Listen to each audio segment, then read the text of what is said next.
Hey guys! So after many years of promising, I finally decided to make my YouTube channel active again and upload a couple videos here every now and then.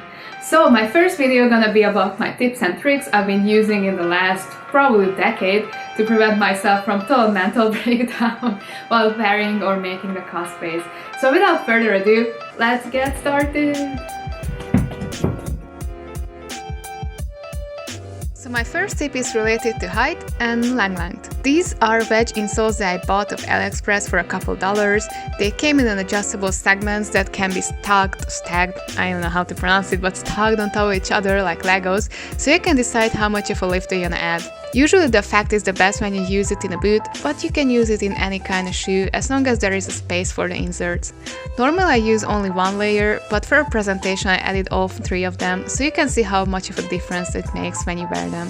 On the left you can see my regular short corgi legs, and on the right I kinda start to have those never-ending Sailor Moon legs, okay? Dream a little. But anyway, the point is that it works. So the second tip is the good old Spanx, because you know, there is nothing more awkward than walking around the convention unknowingly showing off your panties. So the best and most simple solution is to wear a pair of skin-colored Spanx. You can buy them at most lingerie stores, or you can just order them online. It not only evens out the color of your suit, but hides that sweet little fur baby you call camel toe. So it's a win-win situation. And here's just a quick little comparison of with and without the Spanx. I think all of us ladies can agree, thigh-high stockings are very cute and we love to wear them. But no matter what, throughout the day, they constantly fall down and wrinkle. So, let's fix it! I'm going to teach you how to make these stockings that are impervious to wrinkles, never fall, and perfect for everyday life or cosplaying.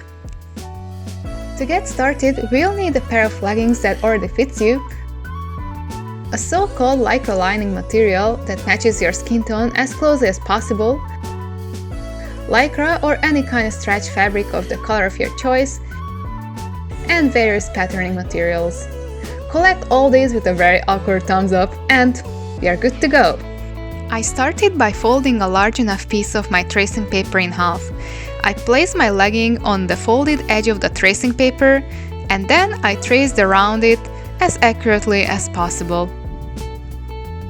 I measured how far down I wanted the stocking to begin. I measured starting at the crotch line down to 80 cm and made a mark. From that mark I drew a straight guideline across the pattern using my ruler. Next I made marks 2 cm above and below the guideline and then made straight lines out of them too. On the bottom line I eyed and drew a slightly curved line.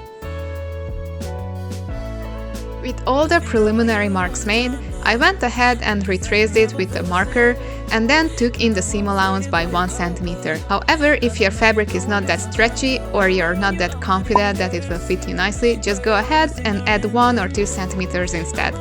It's better to be safe than sorry anyway. In the next step, I folded the lycra lining material in half, then placed my upper legging pattern on top of it. To make sure the pattern doesn't move around, just weigh it down with whatever you have around you and retrace it. You can use a fabric chalk or a regular pencil. Then I pinned down the fabric to prevent it from sliding, weigh it down again, and cut around it. After cutting them out, I had 2 identical but inverse pieces. Using basically the same methods as before, I placed the stocking pattern on the folded black fabric and traced it. After tracing, it was time to pin and cut. And again, I had 2 inverse identical pieces.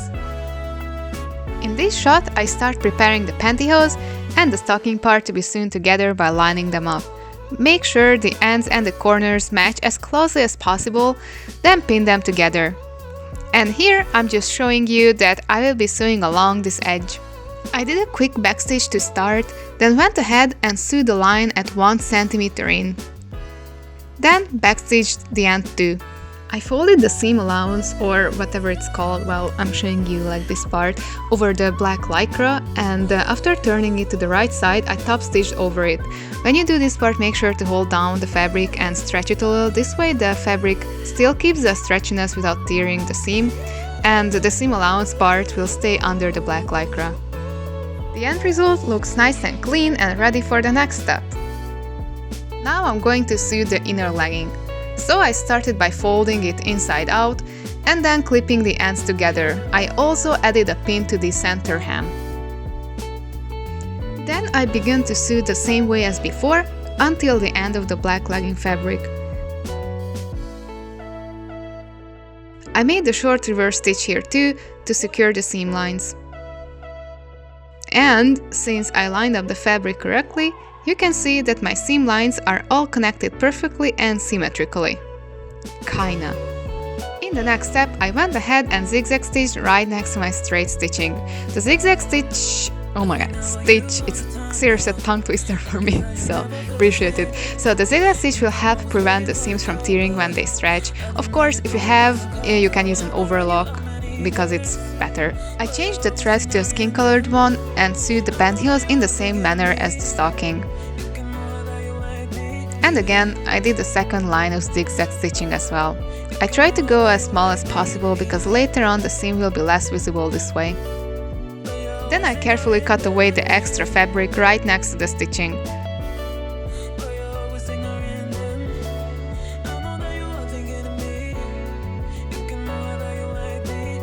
The end result should look something like this. As I mentioned earlier, the smaller the zigzag stitching, the more accurate will the end result look like. I made sure everything is matching and then I moved to the next step. I began folding up the legging hem by 1.5 cm and clipped it in, then I simply sewed around it. Ta-da! Nice and easy, right?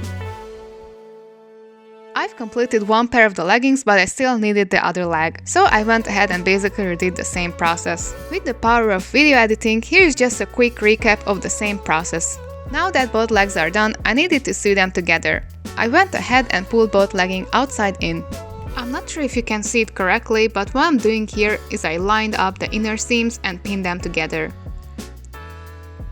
Then, following the remaining raw edges, I matched them and clipped from the back all the way to the front crotch seam.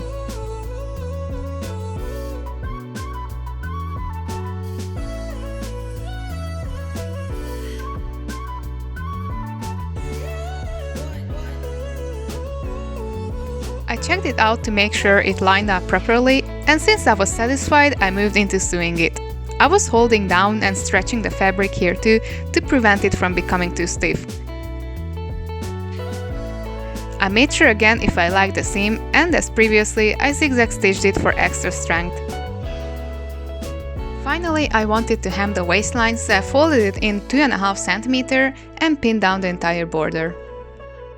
I began to sew the line about 3 mm from the edge. I made sure to leave a 3 cm gap in the seam to allow for an elastic band to be inserted later. And as always, I did a second pass over the seam with a zigzag stitch. Again, make sure to leave a 3 cm gap in the stitching. Next, I added an elastic band into the waistline. This elastic band was about 2 cm wide and a little bit shorter than my waist size. I added a safety pin to the end of the elastic to help feed the band through the waistline, and then I fed the elastic band into the 3 cm gap. It was kinda struggle, but a few minutes later, the band was fully inserted through the waist and I was able to pull out the end. And finally, I sewed the end of the elastic together to hold. I made sure to sew a couple horizontal and vertical lines for extra safety, then fully inserted into the leggings. Later on, if you want, you can always adjust it, make it smaller or change the elastic entirely. And we are done! The final result is a perfect pair of legging stockings which are never falling down or wrinkle. I hope you enjoyed this video, especially my very awesome voiceover.